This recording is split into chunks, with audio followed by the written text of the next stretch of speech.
Folks, look who we have on the executive corner. A living legend in himself. A man who helped us get to the 1998 World Cup in France.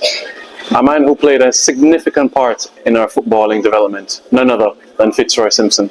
How are you doing, brother? Hey, Simon. Always nice to see you, my brother. An absolute pleasure. Absolutely. And listen, thank you so much for having me. Thank you for passing through. I really appreciate it. I mean, how it's could amazing. You be in England and I can pass through? You're in my backyard, my bro. It's such a joy, honestly. It's so amazing to have you. How are you? How are things? The people of Jamaica want to know what's happening with Fitzroy these days. You know, what are you up to these days? Are you involved in coaching, a bit of agent work? How are things? Simon, I'm blessed. I have to say I'm blessed, and I thank God all the time about how my life is going. I'm doing really well. In the background, without saying too much, and I like to say in the background, as you know, I'm always assisting Jamaica. Always. My first port of contact, the first thought in the morning is how can I assist my country? I have business interests in Jamaica, as you well know. And I continue to do so.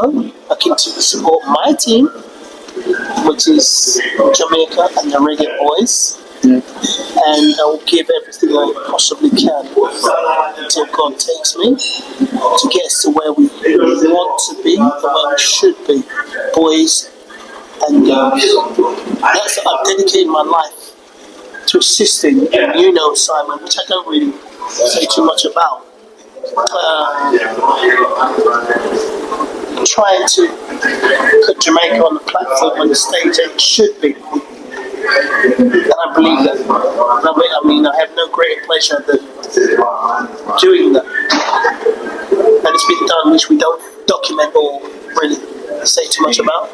But we're in the final push now to get us to somewhere where I believe and I dream and I wish that we should be. So, yeah, I'm ready to go, bro.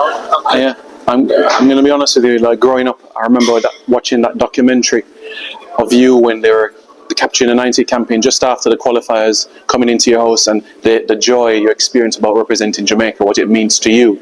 You in the barbershop sitting down and experiencing the patriotism, the commitment towards Jamaica. And just to see today, the level of not only interest, but the players that are in the program showing that level of commitment.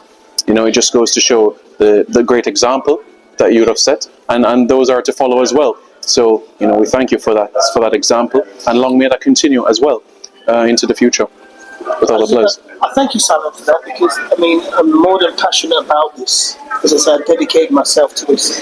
Yeah. I mean, my parents were born and raised in Jamaica, and I was raised in England, as everybody knows. It's no secret, but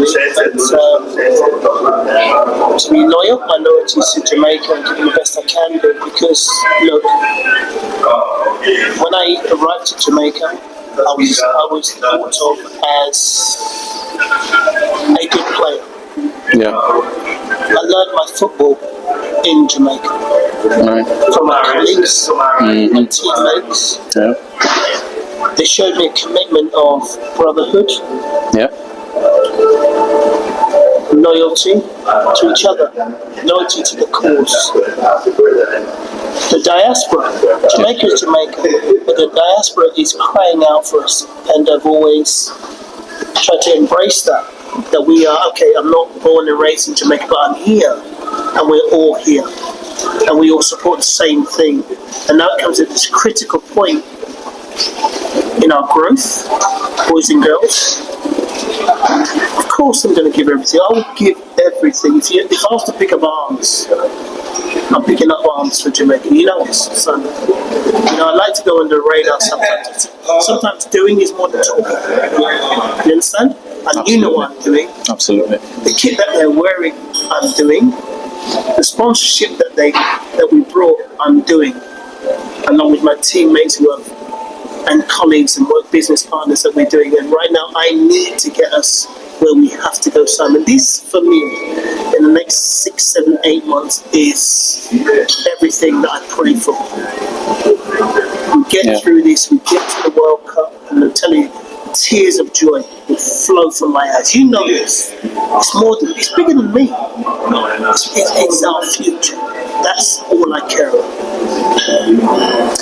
Amazing when you speak about that's all you care about. You could say, well, I've done it, but to see it with your own eyes from a different perspective, not necessarily as a player, but as another stakeholder, it just shows the joy and the love you still have for the country, and to see your fellow Jamaicans on the field of play replicating that as well. So it's a great testament and the platform that you've laid as well. Do you still stay in touch with the lads, the rest of the 98 lads as well? They're not lads, they're my brothers, bro. they're my brothers. Are you crazy? I mean, I mourn the late greats. Every last one, I mourn the late greats because they impacted on me. And those who are still here, they're my brothers. Come on, it wasn't a fly by night. These are my brothers.